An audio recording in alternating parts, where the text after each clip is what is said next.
Recently I had a question about neck strengthening as a way of reducing the risk of concussion in hockey players. I'll tell you about that and give you a couple strategies.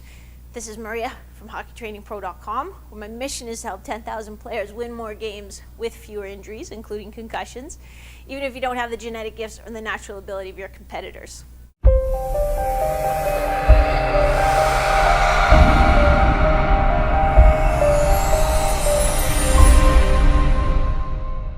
It's naive to think that we can eliminate concussions from the sport unless we change the rules of the sport so that there isn't the same amount of contact.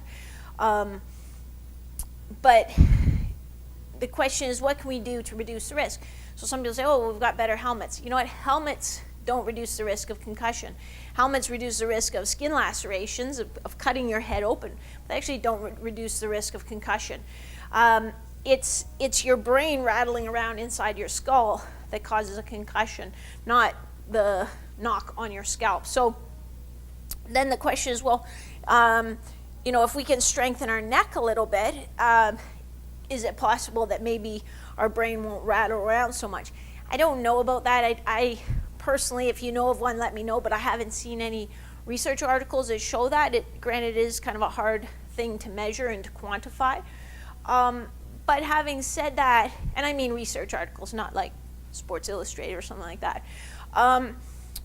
But is there a risk reward? So are we hurting ourselves by doing a little bit of strength training for our neck, where it could potentially help? Is it going to do any harm?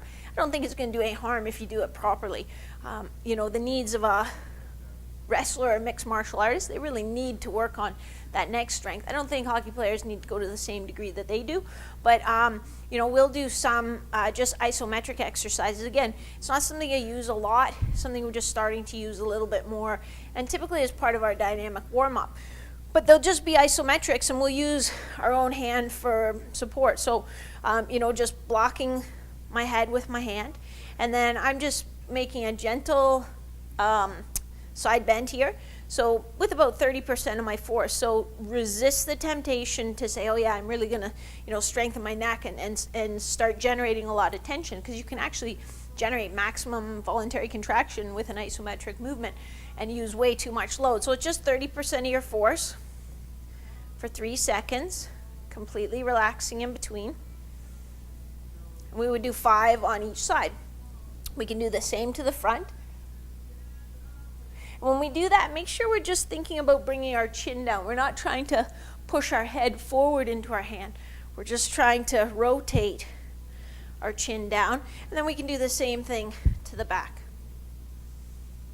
Again, just 3 seconds, 5 repetitions, and that's a pretty simple neck isometric routine. Now we can make it a little bit I wouldn't even say more challenging, but just work through different ranges of motion. So isometric training is specific to the angle of the contraction. So if we're always here, that's the area where we're building strength.